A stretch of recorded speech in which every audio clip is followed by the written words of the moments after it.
Let's go.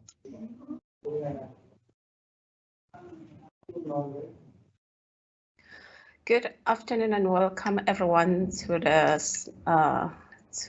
Moses Kotane Institute Visual Lecture on Friday. Today we have another series of talks that we're going to roll out throughout October. And then the topic we're focusing on today is ransomware, looking at it as the pandemic in cyberspace.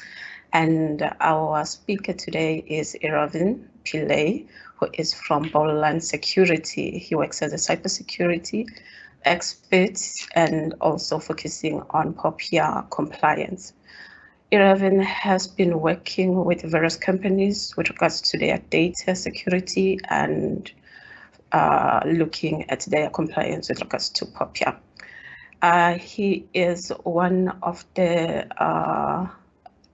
graduates on magna cum laude in cybersecurity from Pearson Institute and have a list of long related certificates that are regarding cybersecurity, and is currently working towards obtaining his CISP certificate. Iravin will be talking again on ransomware, the pandemic in cyberspace. Iravin, you can take over. So, welcome. Awesome. Thank you, Zalma. Thank you for that amazing introduction. Thank you to Moses Kotane Institute for having the Cyber Awareness Month and partnering up with Bowline and giving me this opportunity to talk to you guys. So let me get started. So the pandemic in cyberspace. So recently we've been worried about COVID-19 as a pandemic, but in cybersecurity, we've been plagued with viruses of our own, specifically ransomware. What is ransomware? Ransomware is a type of malware that either locks your data or exfiltrates your data. What do I mean by exfiltrate? Exfiltrate is when the hacker takes your data out of your system. They then ask for a ransom to be paid via on-screen alerts and either release your data or not publicly expose your data. So why is this important to us?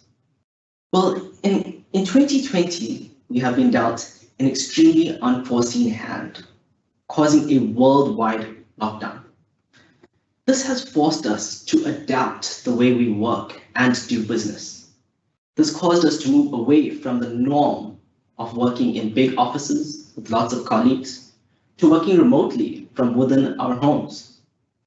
In 2019, the COVID-19 has accelerated digitalization dramatically. Technology has done amazingly well to keep us connected during this pandemic. During the lockdown, the digital space has enabled us to live, work, socialize through technology, and has also changed the way we think of essential services. I'm sure that none of us thought that restaurant delivery services or supermarket delivery services were essential before COVID-19. I thought I was just being lazy.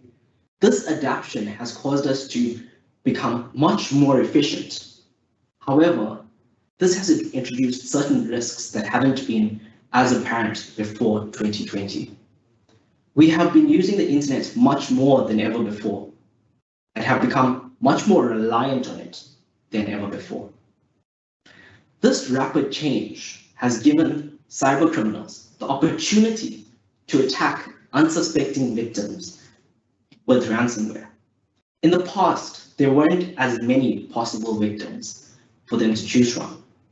However, because of our sudden change, there has been an increase in the number of potential victims, and they have taken full advantage of it.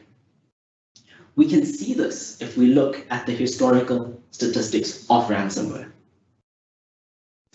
So in 2019, we saw 187 million cases of ransomware. That is not a low number at all. In 2020, we saw the number rise to 304 million cases. That's an increase of 117 cases in 1 year. And in 2021, it's not getting any better. we expect a new ransomware attack every 11 seconds. Give me the topic for this talk. And this is why I would like you to get to know more about this pandemic that we've been facing. Not only with COVID-19 in the physical world, but with ransomware in the digital world as well. When dealing with the physical pandemic, the virus passes itself through a cough or a sneeze, or even contact. However, with a cyber pandemic, the virus moves through the internet, and the internet connects us all through our devices, making it much easier for a threat to reproduce. Just like how we see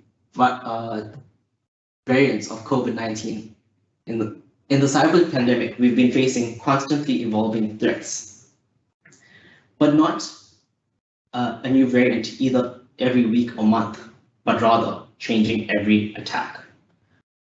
Knowing this, we need to remain agile and move from compliance mindsets and more towards risk assessments. If we just have a rigid compliance mindset, we won't be able to secure ourselves against these constantly evolving cyber threats. One example of a mindset that we could use is a zero trust mindset. This means don't trust anything in a network unless it is verified, and to constantly monitor for any suspicious activity.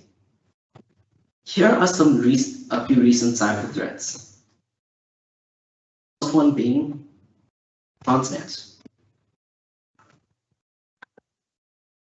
The next one, Department of Justice and University of Mpumalanga. Transnet the Transnet attack actually shut down 60% of our port. The Department of Justice is having trouble with our courts at the moment. We can't have our court rulings. And finally, University of Mpumalanga, who managed to negate the attack with their good cybersecurity professionals.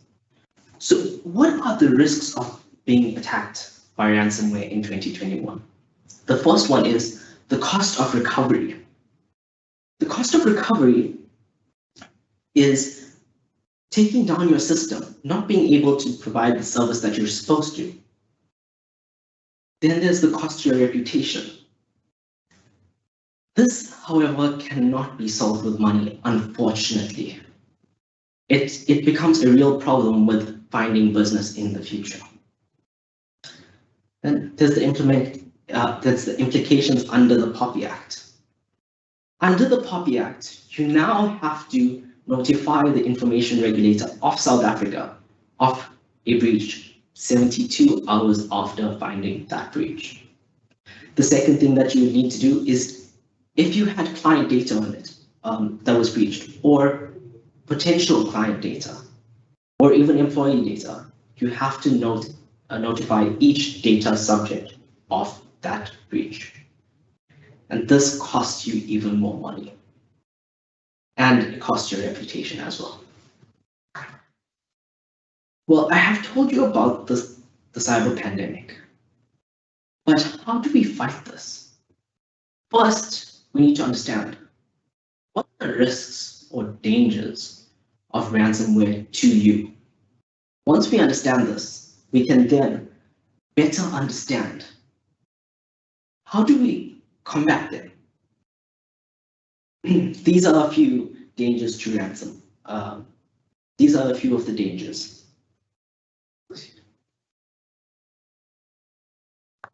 First one is mobile devices. It is common to focus on laptops or computers, but not many people know that ransomware can affect mobile devices as well, such as smartphones or tablets. It is becoming increasingly common to target smartphones and laptops with the amount we've been using them recently. Operating systems. In the past, it was believed that ransomware only affected Windows machines. However, this is no longer true. Ransomware can affect Mac as well as Linux machines. In fact, it's becoming increasingly popular. Linux is used for our backup systems, and Mac is used by lots of professionals around the globe. Backups. Cyber criminals are actually now improving their attacks, including encrypting your clean backups, because they know that that is one of the ways to combat a ransomware attack. Then, Trojans, or what is a Trojan? A Trojan is a piece of malware that pretends to be a legitimate piece of software.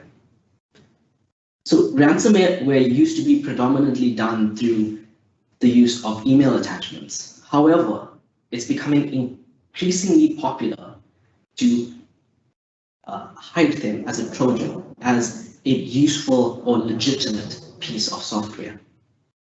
Finally, social engineering, dropping a USB in a parking lot and expecting an employee to pick it up and put it on a computer.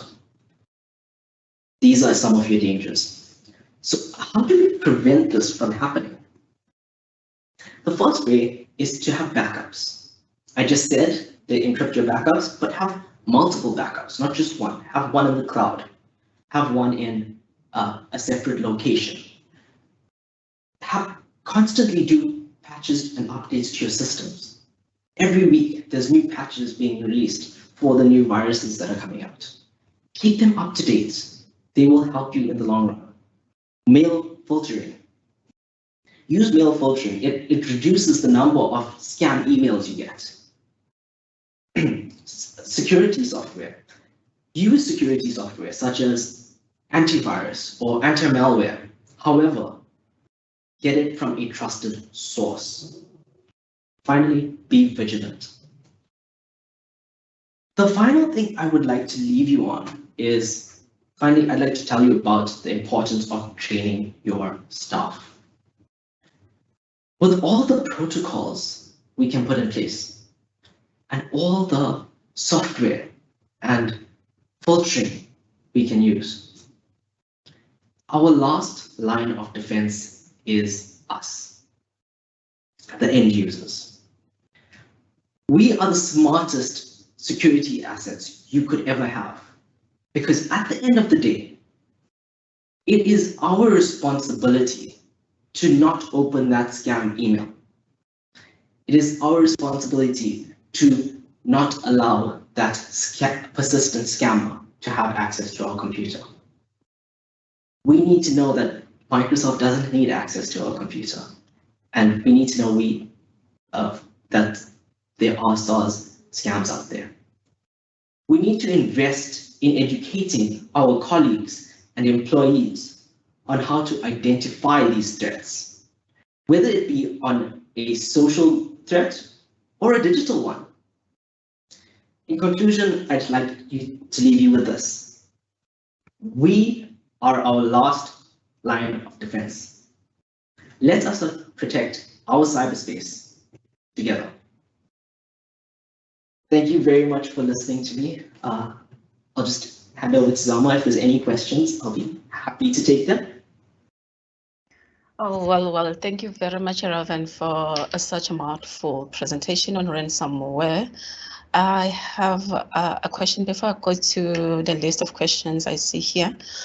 I wanted to find out, as an individual or as an employee sitting in the office, if I encounter a ransomware or my system just shut off and I get a pop-up message, it's just written, pay, let's say as little as 50 rands so that you can continue working. I know that I have been accessing or I have been breaching the policy of the organization, accessing social media and so forth. So I'm scared that should I take my computer to the IT department, they might find out all the records and the logs. What is the advisable way of dealing with such? Do I pay the ransom, or how do I deal with it? So my advice is to never pay the ransom, because that actually funds them to do this more in the future. So it's not just you that this will happen to, it's your colleagues that will be paid by it in the future. So actually taking it into your IT department would be the best course of action, because it may not be as bad as it looks. They may not have to pay a ransom. As I've said, having multiple backups is one of the best ways to combat ransomware.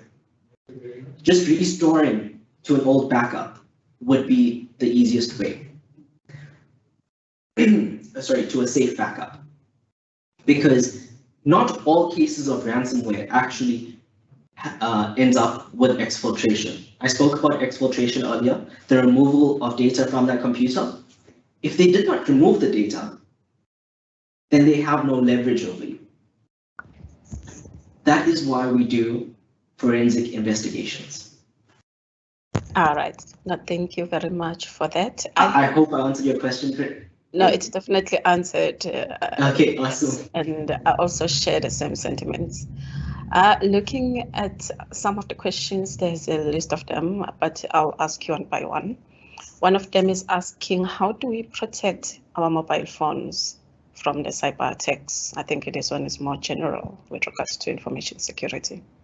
Our mobile phones. So in terms of our mobile phones, firstly, the most important thing you need to protect yourself against is social engineering.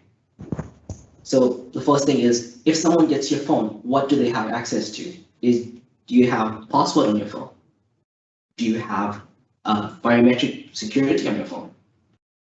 Look at those two first. Next is, do you know how to tell the difference between a scam email and a legitimate email?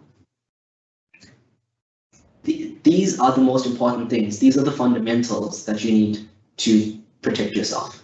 If you protect yourself in that way, with purely training, you are way harder to scam, or you are way harder to, it becomes way harder to breach your personal device. Over and above that, there are certain antiviruses that you can use on your mobile devices. So I'm not going to mention them. So just do your research and choose the one that is suitable for you. But again, my recommendation is get it from a trustworthy source.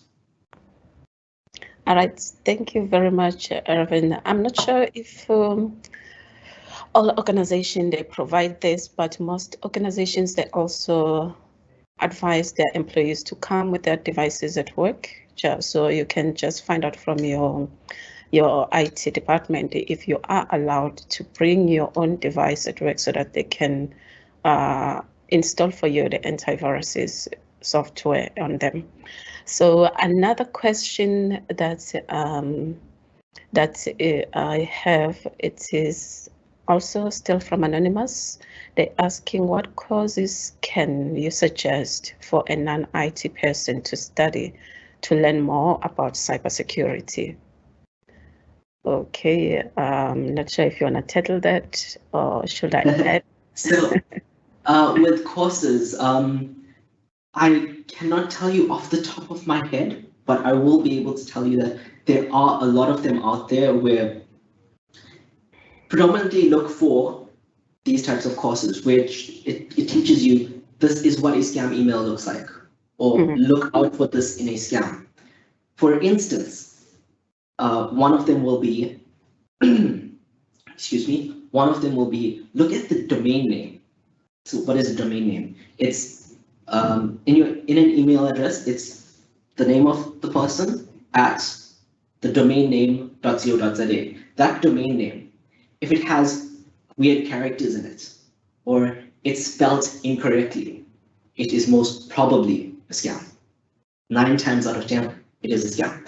Look for things like that, things that teach you that sort of things, and you will be good. From a non-IT professional, there's also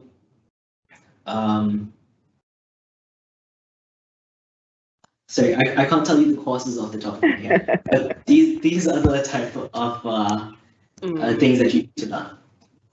No, I understand, but some of the things that you can do as a non-IT person, just Google some information, type it that cybersecurity tips, do's and don'ts, something like that, and then you'll find out there's a lot of some sort of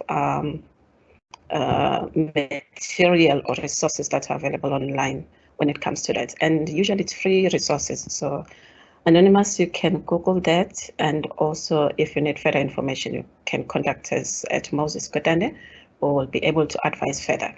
And then another one from, I think it's still Anonymous, they are asking, what do I do if I believe my system has been infected by a ransomware?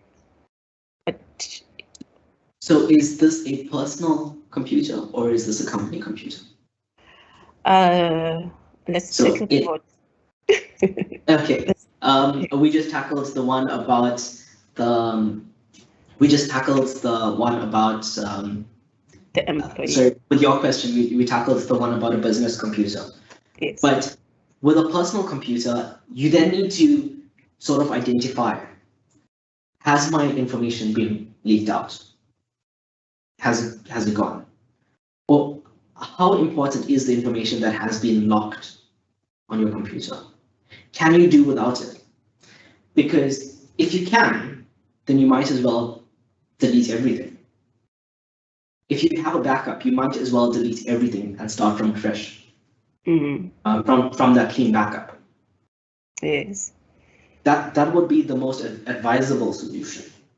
Yes, that's true. And then a follow-up on that is looking at, is it advisable to pay a ransom? And no. Another one is looking at, can the ransomware remove itself after infecting your computer, whether it is an employee or it's a personal computer? The attacker can remove the ransomware. However, that's only if you trust the attacker to remove it and if you pay the ransom. Again, I don't suggest you pay the ransom because it's just funding them to do more of this and to attack your colleagues and your family and everyone around the world. Again, there's a new attack every 11 seconds. What would happen if we fund them even more?